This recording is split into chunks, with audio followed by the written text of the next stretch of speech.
Assalamualaikum warahmatullahi wabarakatuh. Selamat malam. Salam sejahtera untuk kita semua. Pada malam ini, saya akan memaparkan hasil analisa studi kasus penggunaan media sosial dalam industri yang saya angkat dari sebuah perusahaan yang bernama PT Harif Daya Tunggal Engineering.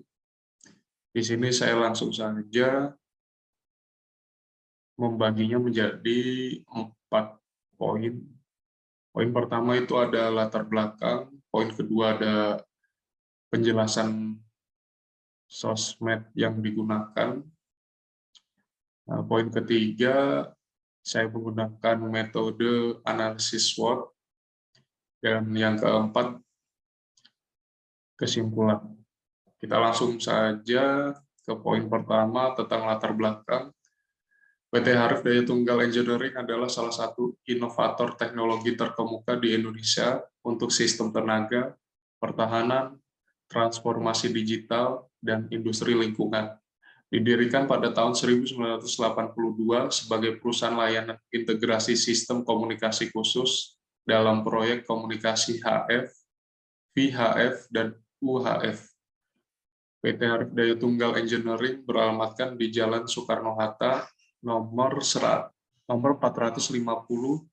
Batu Nunggal, Kecamatan Bandung Kidul, Kota Bandung, Jawa Barat. Sosial media yang digunakan oleh PT Harif Daya Tunggal Engineering ini ada Instagram, Facebook, dan website. Instagramnya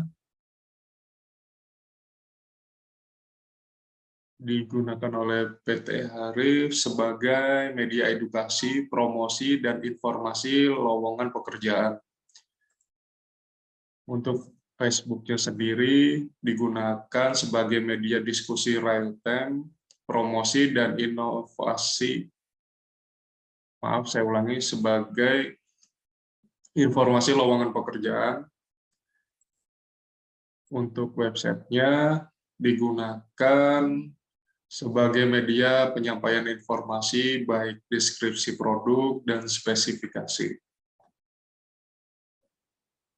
Dan yang saya angkat mengenai analisis SWOT-nya di penggunaan website tersebut, di situ terdapat produk sistem tenaga, produk pertahanan, produk transformasi digital, dan produk lingkungan.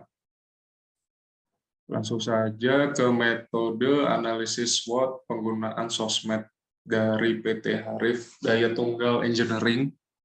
Yang pertama, di situ ada kekuatan, ada peluang, ada kelemahan, dan ada ancaman. Kekuatan dari penggunaan sosmed atau websitenya memberikan pengetahuan tentang teknologi komunikasi digital, kerjasama pertahanan, khususnya bidang pertahanan berbasis komunikasi, dan poin yang terakhir kesadaran lingkungan, membuat inovasi di bidang lingkungan dengan membuat produk energi terbarukan dan produk proses limbah, pemrosesan limbah. Lanjut ke kelemahan. Di sini kelemahan sekitar 75% tampilannya sangat kaku dan kurang menarik. Kontennya 35% dapat dibilang sebagai kelemahan isi kontennya. 50% bahasa. Ini kelemahannya terjadi ketika banyak penjelasan dari produk masih menggunakan bahasa Inggris tanpa disertai dengan bahasa Indonesia. Dan 85% tentang lingkungan, produk lingkungan masih belum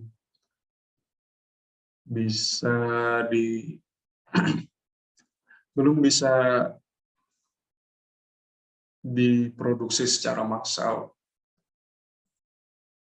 Peluangnya menjadi salah satu supporter terbesar bagi seluruh provider telekomunikasi di Indonesia.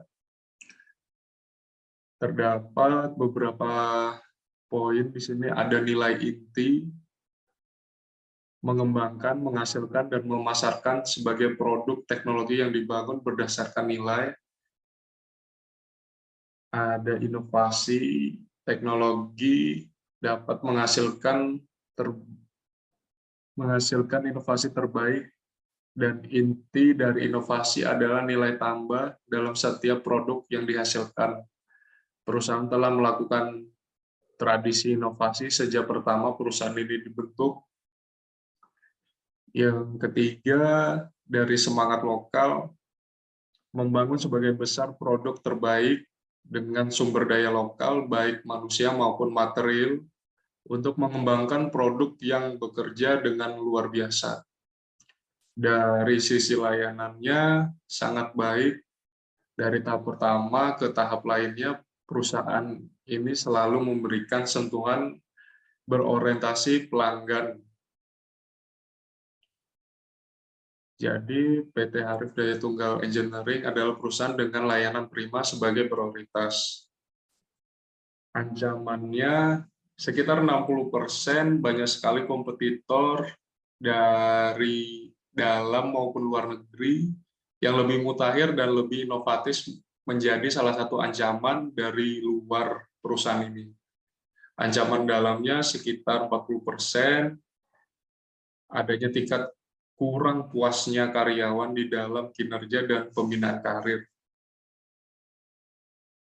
Kedepannya, PT Harif Daya Tunggal Engineering akan selalu memperbaiki manajemen perusahaan baik di bidang karir dan selalu berinovasi dalam bidang teknologi informasi digital. Terus melakukan penelitian dan pengembangan di bidang teknologi digital, sumber daya terbarukan, teknologi pertahanan, dan lingkungan. Kesimpulannya, dalam analisa saya tentang studi kasus penggunaan media sosial yang digunakan oleh PT Harif Daya Tunggal Engineering ini sangat membantu dalam hal wawasan teknologi komunikasi berbasis digital dan energi terbarukan. Dan kekurangannya, penggunaan website yang terlalu simpel menjadi kurang menarik dan terlihat kaku, serta banyak penjelasan tentang produk masih menggunakan bahasa Inggris tanpa disertakan bahasa Indonesianya. Dan ini banyak yang kurang dimengerti oleh sebagian orang di negara kita. PT Harif Daya Tunggal Engineering juga sangat peduli dengan kemajuan teknologi, dan perusahaan ini juga memiliki kampanye di bidang teknologi dan lingkungan.